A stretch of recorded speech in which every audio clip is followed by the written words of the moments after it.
Bonjour à tous, c'est Coach Sanogo du cabinet Jinsi. Aujourd'hui, nous allons parler d'analyse des données. Retrouvez-nous chaque mercredi sur cette chaîne. À très bientôt. Salut à tous. Ici, c'est le coach Sanogo de Jinsi. Donc, nous sommes là comme chaque mercredi pour grandir dans notre expertise en matière d'analyse de données. Donc, nous allons progressivement en termes de niveau de difficulté. Et aujourd'hui, nous allons parler des trois questions à se poser avant tout processus d'analyse de données.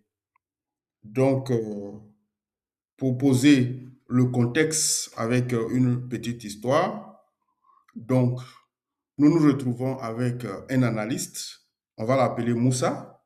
Alors, Moussa euh, se lance dans une analyse de données.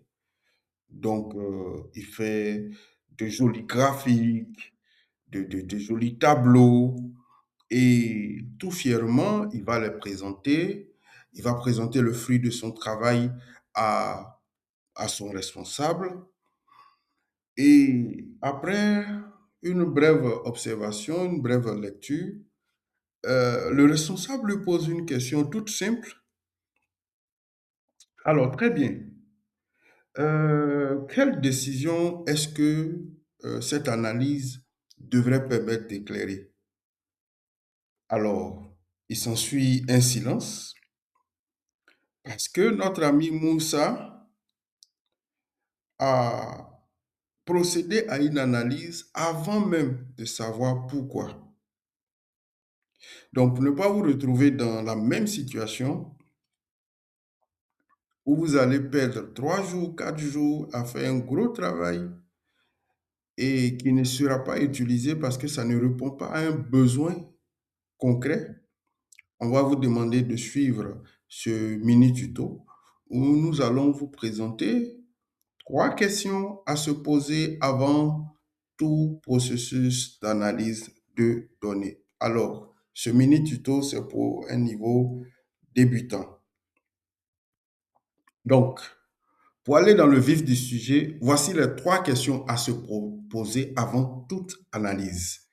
La première question, quelle décision cette analyse doit éclairer? Quelle est la décision que cette analyse doit éclairer? C'est-à-dire, le fruit de cette analyse devrait permettre de prendre quel type de décision? Le fruit de cette analyse devrait donner aux responsables, aux décideurs, euh, les éléments pour pouvoir faire quel type de choix. C'est de cela qu'il s'agit. Et il faut le savoir dès le début. Ensuite, la deuxième question à se poser, quel type de comparaison répond à cette question? Quel est le type de comparaison qui répond à cette question?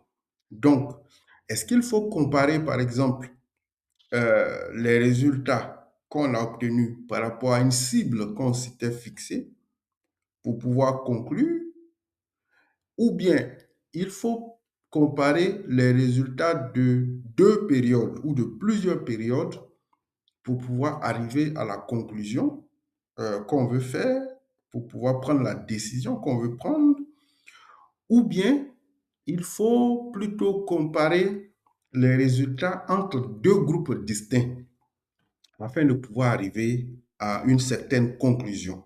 Donc ça, c'est le type de comparaison qu'il faut faire pour pouvoir répondre à la question.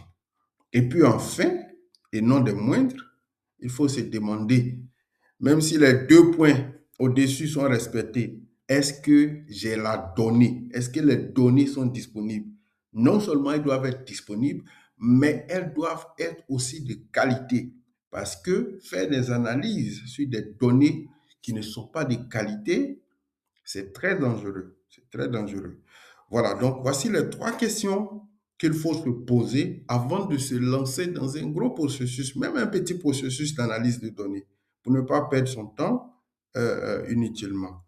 Donc, Nous allons mieux comprendre avec l'analogie du taximan euh, que vous voyez là sur l'écran.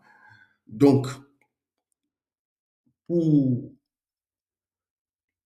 un analyste de données qui se comporte comme Conan, comme Moussa, dont j'ai parlé, j'ai pris l'exemple au début de ce mini tuto, c'est exactement comme le taximan là qui démarre et qui commence à rouler sans savoir où il va. Il n'a pas de destination. Donc, c'est clair que n'importe quel itinéraire va lui convenir et il va brûler du carburant inutilement. Donc, pour lier cette analogie aux trois questions qu'on vient de se poser, alors, la décision à éclairer parmi les trois questions correspond à la destination pour le taximan. Il faut connaître la destination. Donc, il faut connaître les questions qu'on veut éclairer, que l'analyse doit éclairer. OK? Ensuite, la comparaison, c'est-à-dire euh, le comment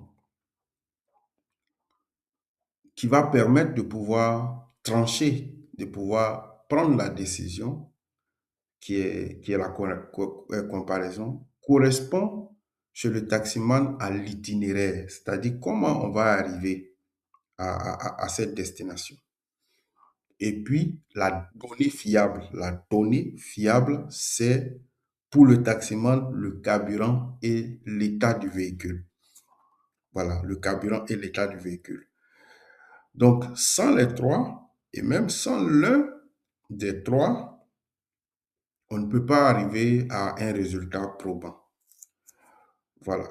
Alors, donc, l'astuce, c'est que lorsqu'on commence une analyse, que ce soit une petite analyse ou bien une grosse analyse, il faut toujours écrire la décision.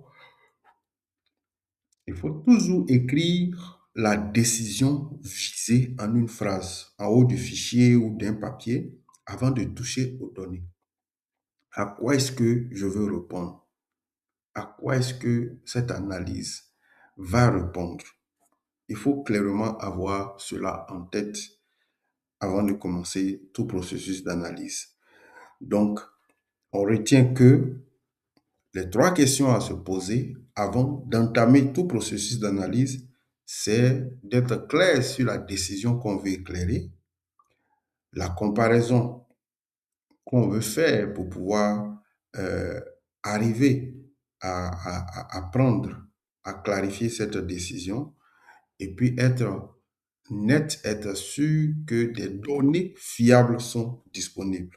Donc, une analyse sans décision en vue est un joli graphique inutile. Voilà, donc ce sont ces trois questions qu'il faut retenir, de sorte que à la fin, on analyse moins, mais juste. Donc, moins d'efforts, mais l'effort qui est fait permet d'obtenir des résultats qui sont pertinents, qui sont utilisés. Et le plus important, c'est pas le nombre d'analyses compliquées qu'on aura fait. Est-ce que le décideur a les éléments qu'il faut pour prendre la décision qu'il veut prendre à la fin? Voilà, c'est ce qui est important. Donc, en dessous de cette vidéo, vous allez trouver un canevas que vous pourrez télécharger euh, pour pouvoir vous poser ces trois questions afin de pouvoir vous orienter dans vos futures analyses. Et pour ceux qui voudraient aller en profondeur et pouvoir bénéficier d'un parcours d'analyste, d'un parcours complet d'analyste de données, alors le cabinet d'INSEE propose un parcours de 12 semaines, donc environ 3 mois, de 12 semaines pour pouvoir vous former et être rodé en matière d'analyse de données. Vous pouvez aller sur le site www.jinsea.com Pour avoir plus de détails, vous y trouverez le parcours d'analyse de données et d'autres parcours qui sont connexes. Alors, on va faire, on va faire un petit test de mémoire si on se rappelle de ce dont on vient de parler. Les trois questions à se poser avant toute analyse. Alors, la première question, quelle décision cette analyse doit-elle éclairer? On commence toujours par là. Et je vous laisse la deuxième question rapidement. Donc, vous pouvez mettre pause pour réfléchir. Voilà. Alors, quelle comparaison répond à cette question? Cible, période, groupe, on a déjà expliqué. Et la troisième question à se poser, je vous laisse réfléchir. OK, j'espère que vous avez trouvé. Est-ce que j'ai la donnée? Est-ce qu'elle est fiable? C'est très important. Est-ce que j'ai la donnée? Est-ce qu'elle est fiable? Sinon, tout ce qui a été dit plus haut, ce n'est pas pertinent. Voilà, donc j'espère que vous avez eu 3 sur 3. Donc maintenant, on va procéder à un cas pratique. Alors, nous sommes, on va dire, en zone nord de la Côte d'Ivoire et nous parlons des cliniques mobiles. Et nous devons analyser des données pour prendre une certaine décision. Donc, comme on l'a dit, dans ce contexte-là, et comme tous les autres contextes, quelle est la première question à se poser de façon appliquée à ce cas précis? Donc, la décision qu'on veut prendre, on veut savoir si il faut prolonger les cliniques mobiles, la réalisation, la mise en œuvre des cliniques mobiles dans la zone nord. C'est la décision qu'on veut prendre. Donc, on a beaucoup de données. Les données peuvent nous permettre de faire sortir beaucoup de résultats, beaucoup d'analyses. Mais quels sont les besoins?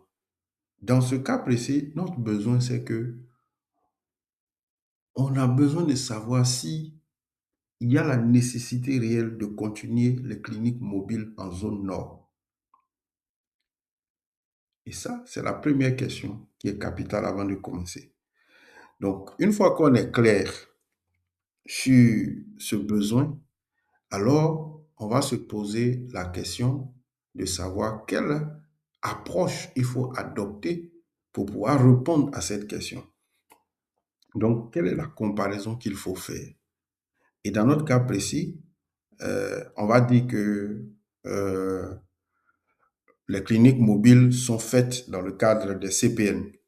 Donc, ici, par exemple, on va dire que pour pouvoir répondre à cette question, on va comparer le taux de CPN4. CPN, c'est consultation prénatale dans le domaine de la santé. Donc, le taux de CPN des villages qui appliquent ou qui bénéficient de cliniques mobiles contre le taux de CPN dans les villages qui n'en bénéficient pas pendant ce trimestre. Donc, c'est comme si, après un trimestre, on se pose la question s'il faut continuer les cliniques mobiles pour le trimestre qui suit. Et donc, on va comparer les taux dans les zones avec clinique mobile et les zones sans clinique mobile. OK? Et donc, on est clair sur cette décision qu'on veut prendre. On est clair aussi sur l'approche qu'on a adoptée pour pouvoir arriver à une conclusion. Maintenant, la troisième question qu'on se pose, c'est est-ce qu'il existe des données et est-ce qu'elles sont fiables? On peut dire oui, parce qu'il existe des registres de CPN qui sont disponibles et selon les données, les résultats des audits de la qualité des données qui ont été précédemment effectués, ces données sont fiables. Donc, elles sont disponibles aussi pour les deux groupes, les groupes avec clinique mobile et le groupe sans clinique mobile. OK? Donc là, on a pu répondre à ces trois questions on est confortable, on peut maintenant se lancer dans un processus d'analyse de données.